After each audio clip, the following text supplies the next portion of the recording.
been with the Queen City Toastmasters for a little less than 2 months, and she is on speech number 2. And her speech is entitled, My New Year's Resolution. Please welcome Ms. Victoria. Wow.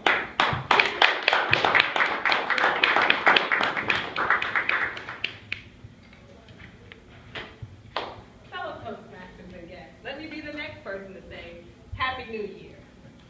Happy New Year. Happy New Year. Thank you. It's that time of year where you know that many people, including some of ourselves, are writing their New Year's resolution.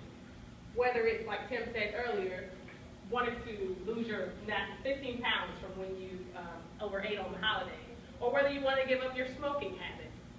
Most people are writing down their New Year's resolution. I myself am a habitual list maker. So I don't typically have a New Year's resolution. At any given time during the year, you can find me in full swing of self-improvement. So I typically don't wait until the clock is about to strike 12 on January 1st. However, this year, I too have a New Year's resolution, because life just happened that way. My Christmas vacation started off rather abruptly, one day actually before I had originally planned it. It was a Thursday night, and my father called me to tell me that my grandmother was in the hospital. She had been there a week prior and had gone home for a while, but had been rushed back due to symptoms of pneumonia. Of course, I called into my job, and I went ahead and drove over the 3-hour drive to Dunn, North Carolina. As I went into the hospital room, I saw my aunt, my uncles, and several of my cousins there, all waiting for the doctor's update. It was the first time I realized, in a very long time, actually back until I can remember, that all of my family members had been in the same room. After we made sure that my grandmother was stable, we stuck around a couple of days, and then we continued on our trip to Virginia, where we would meet my mom at my great-uncle's house. There we spent Christmas. Christmas fell on a Wednesday this year, of course, as you know. So we ended up celebrating the holiday over the preceding weekend. We enjoyed each other. We had a really good time with family, and of course we had a great time eating the food. Then after that, we drove on to D.C. to my parents' house, where we stayed for Christmas proper, if you will, just lounging around the house watching movies. On Tuesday, Christmas Eve, my mom's uncle, called and let her know that her father had actually also been rushed to the hospital. He had had a stroke, but thankfully, the next day, he was able to be released and went on home. That Thursday after Christmas, my dad and I returned to North Carolina to check on my grandmother because she was supposed to be released that day. Unfortunately, she still had fluid on her lungs, and so her discharge date got moved out. I was able to stick around in Fayetteville, though, and spend some time with my cousins. And let me tell you about my cousins. 2013 was the year of pregnancy. Okay? There were 5 babies due this year. Unfortunately, as I learned while I was in Fayetteville, 3 of my cousins actually miscarried. So there's 2 more babies coming, but not as many as we had originally anticipated. I packed up and headed home in my freshly detailed car, courtesy of my uncle. I had left my car and we went to Virginia. Somehow I was able to convince my dad to go ahead and drive me to Virginia to enjoy my holiday, so I didn't have to drive my own car. That saved me about 6 or 7 hours worth of driving, so I definitely appreciate it. But I came on back to Charlotte, and I didn't have to go back to work for another week. So what ended up happening is that my friend came into town as part of her vacation, and we hung out for the week. We were planning to go to Savannah on a girls' trip that following weekend to close out the holiday. But little did we know, we would have a small, 3 large detour.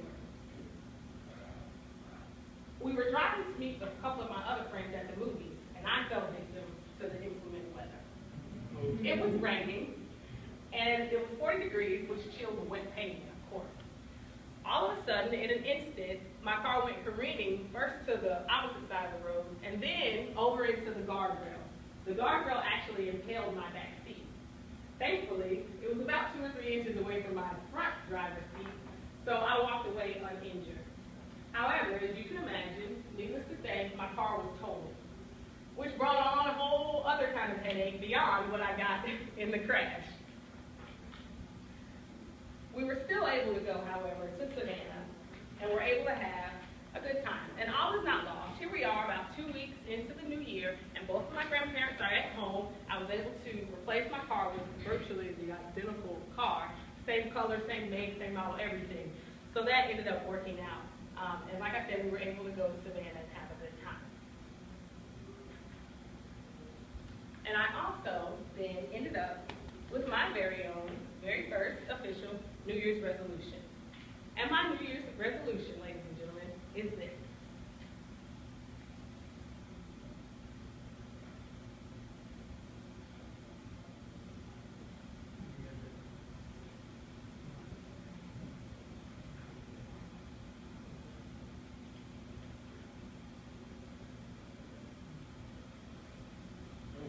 Be a better lover, take bigger risks. Be a better lover. So one thing that I learned over the holiday week was that we only have a brief moment here on earth, and our loved ones are irreplaceable. They are our time. Whenever we think about someone that we haven't talked to in a long time, even in this digital age of social media and everything else, if you haven't talked to them, they run across your mind, go ahead, send them a text, pick up the phone and give them a call, make a connection. You never know what something that you've done or something you've said has resonated with people. So don't miss an opportunity to share your love. Take bigger risks. Whenever something happens to you that threatens your very existence, you find yourself at a crossroads. You have a choice to make. You can either spend your life in fear or you find liberty. Things that used to be big decisions all of a sudden become small. And things that you used to agonize over become split second.